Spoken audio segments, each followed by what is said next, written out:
Graphic content. Graphic content. Be careful. Do not try that at home.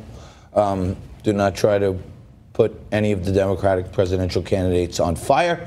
They're doing a great job on their own. You're watching Liquid Lunch on Newsmax TV. Coming to you live as we do every day from the Question Tequila Studios.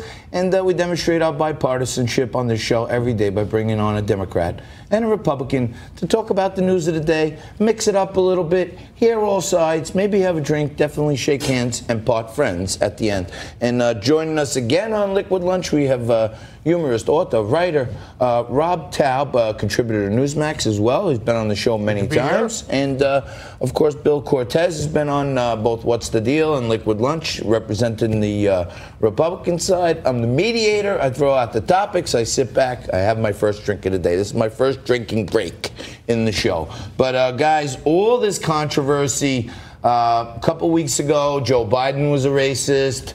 Last week, Nancy Pelosi was a racist. All the time, Donald Trump is a racist. But apparently the squad is taking aim at these tweets that Trump made. And here's some of the members of the squad, and then let's talk about it. This is the agenda of white nationalists. Whether it is happening in chat rooms or it's happening on national TV, and now it's reached the White House garden. Rob, I'm going to ask you first. Isn't this getting a little disgusting that they're actually calling the president a racist and they're saying white nationalism is in the White House? Is that right? Well, he didn't name it the White House. It's a free country. They're allowed to say what they say. You know, somebody told me the other day that I should go back to where I came from. I got in my car, drove all the way to Staten Island. It took me 2 hours to get over the Verrazano Bridge, John. Hey, Bill, I mean, which is a common statement, go back to where you came from. Get out of here. Get lost, right? Does that mean racism? No, I think, listen, it's, you know, New Yorkers are kind of, it's one of those, I think, you know, Trump is an imperfect messenger, but I think it's that kind of casual way that he handles himself and the way he speaks. But listen, I think this is, the Democrats are playing right into Trump's hands with this. I mean, the truth is, you know, he's able to elevate people like Omar, people like AOC, and then kind of paint all of the Democrats in that light. And so I think they're playing right into his hands right now. We had Richard Roth on, Democratic New York City defense attorney yesterday, and he said that, you know, they're falling into Trump's trap because Trump goes to as far left as possible and attacks them, and that kind of puts Nancy Pelosi and Biden and everybody in a position where they have to either back him or not. Is he a genius, manipulative marketer? Well, more and more I'm thinking that he is, because there are times where he seems like a bull in a china shop, but he's diverted the whole thing to the pep squad now, and we're not talking about the legitimate presidential candidates, and they've diminished themselves, the pep squad I'm calling them, by calling Nancy Pelosi a racist as well. I think Donald Trump is a despicable human being, John. I don't think he should be president of the United States. He's dividing our country. He's not leading us, but be that as it may, he's not going anywhere in the next few months, and so we better think of a unified and organized way to do battle with this guy. I see you have this hammer here. This reminds me of Thor's hammer, which was known as Molzner. Do you have an Italian name for this? This is to break if I need to call the court to order, but Bill, is he a master or not? Listen, elections are about contrasts, right? It's not about being like the other guy, the other girl that's running, right? And so Trump is drawing the best contrast he can with Democrats right now, where these presidential candidates that are running for president on the Democratic side are going to have to rush to their defense, right? They can't allow another candidate to run to the left of them, so they have to rush to AOC's defense, and it puts them out of mainstream, and that's where I think Trump's been able to appeal is to your kind of your middle class, a middle class that is not just white, a middle class that has a growing African American community, a growing Hispanic community.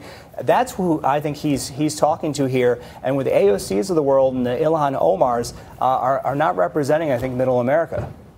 But he's also telling people who were born in this country to go back to where you came from, which is why I made the Staten Island comment. I get it. He didn't come from Staten Island. Don't try to You should be his press secretary, but he wouldn't even tolerate that behavior from you. Rob Taub, just because he's on air right now with two guys that are currently living in Staten Island, he's trying to be all cool and say he's I used to go to Al Deppi's. Oh, wow. Bada boom. They used to have some good burgers They down did. there It was at the best. Al Deppi's Diner. Yes. I remember those days. So before we, Trump also came out with some tweet that I want to take a look at. Do we have that tweet, Lamont? Our country is free, beautiful, and very successful. If you hate our country, you're not happy, you can leave. Look, John, this reminds me of what my mom used to say, right? I have 3 younger brothers. It was, listen, if you don't like what's on the dinner table, well, you don't have to eat then. I mean, it's something that I think is just kind of what your average person speaks like. And again, we know that the president cannot be as articulate as we would like. He's not as articulate as, Barack Obama or people like that, right? Yeah. But the fact is, I think people can look through those sorts of things where, just like my mom said, if you don't like what's on the dinner plate, well, then you don't have to eat. Go eat somewhere else. Go eat somewhere else. Oh, come on, guys. What makes this country great is that we allow dissent and we allow different opinions. That's what makes it thrive. Otherwise, we're going to live in autocracy. Maybe Donald Trump operated his little real estate mom and pop store by everybody having to be a sycophant to him. That's not the way this country works. And you can say, hey, look at New Yorkers. I'm mad about this. I'm mad about that. Would we live anywhere report else? It to your mayor. Where is my mayor? I don't know. I think he's in Iowa or Idaho. This is great. Republican, Democrat, Independent. He says dissent is good. Bill says his mom would say, if you don't like what's on the table, then go eat somewhere else. And I had a totally different rule in my house. My father was a cop. He was a strict disciplinarian. If we didn't like it, he would say, eat it or you wear it. That was his rule. So we ate the liver or whatever it was that Mama put on the plate. I just said yes, Mom, and then I fed it to the dog under the table. Something like that. All right, we're going to mix it up a little more. Of course, we're in the Question Tequila Studios. Today, we got a fresh shipment of Ponzoni organic vodka imported straight from Calabria, Italy. So I'm having a Ponzoni today. We're testing the vodka for this terrific Tuesday.